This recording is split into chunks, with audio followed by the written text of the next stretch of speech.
Assalamualaikum warahmatullahi wabarakatuh. Waalaikumsalam warahmatullahi wabarakatuh. Perkenalkan, kami dari kelompok 3 akan mempresentasikan yaitu peran kepemimpinan dan gaya kepemimpinan. Kepemimpinan yang efektif adalah kunci keberhasilan dalam organisasi.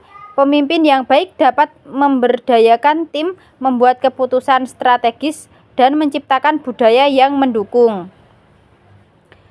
Gaya kepemimpinan yang inspiratif, yaitu karismatik. Pemimpin karismatik dapat memotivasi dan menginspirasi pengikutnya dengan visi yang jelas dan kemampuan untuk berkomunikasi secara efektif. Demokratis. Gaya kepemimpinan demokratis melibatkan tim dan dalam pengambilan keputusan, mendorong partisipasi dan menghargai kontribusi setiap orang.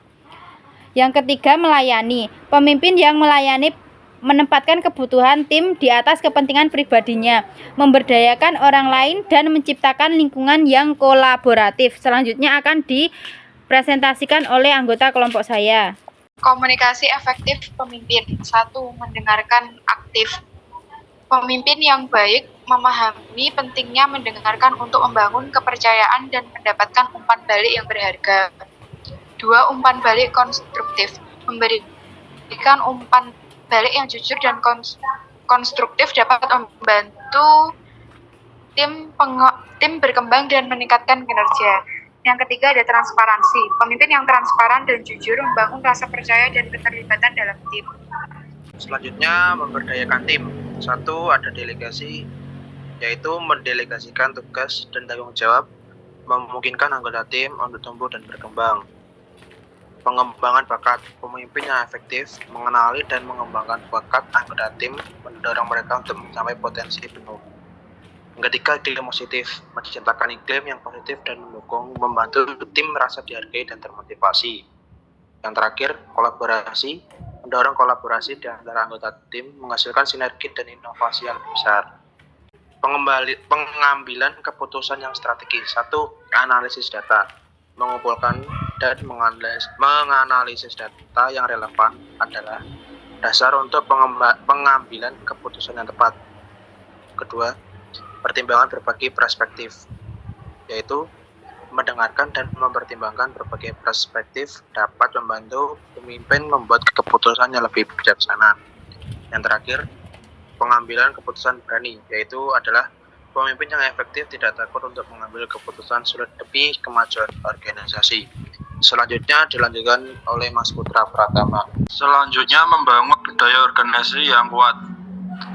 Nilai-nilai, mencatat dan memegang teguh nilai organisasi yang jelas membantu membangun budaya yang kuat. Kolaborasi, mendorong kolaborasi dan kerja tim yang efektif memungkinkan organisasi untuk menciptakan tujuan bersama. Inovasi, menciptakan lingkungan yang mendorong kreativitas dan inovasi, membantu organisasi tetap kompetitif. Pembangunan, pengembangan keterampilan dan pertumbuhan pribadi karyawan, meningkatkan keterlibatan dan loyalitas mereka. Selanjutnya, kepemimpinan yang beretika. Integritas, pemimpin yang berintegritas membangun kepercayaan dan keterlibatan melalui tindakan yang konsistensi dengan nilai-nilai mereka. Akuntabilitas, pemimpin yang akuntabilitas bertanggung jawab atas keputusan tindakan serta membantu diri mereka untuk ditanggungjawabkan. Empati, pemimpin yang empati dapat memahami, menanggapi kebutuhan tim mereka, menciptakan lingkungan yang mendukung. Keadilan, pemimpin yang adil perlakukan semua orang secara setara dan tidak memihak, membangun rasa hormat kepercayaan. Selanjutnya, dampak kepemimpinan yang efektif. 1. Motivasi dan keterlibatan karyawan. Pemimpin yang efektif dapat memotivasi dan melibatkan karyawan, meningkatkan produktivitas dan relevansi. 2. Pencapaian tujuan organisasi.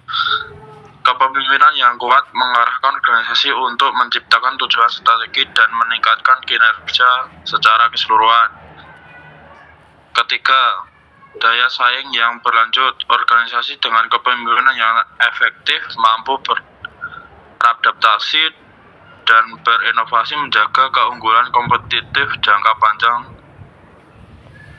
Oke, sekian, terima kasih presentasi kami.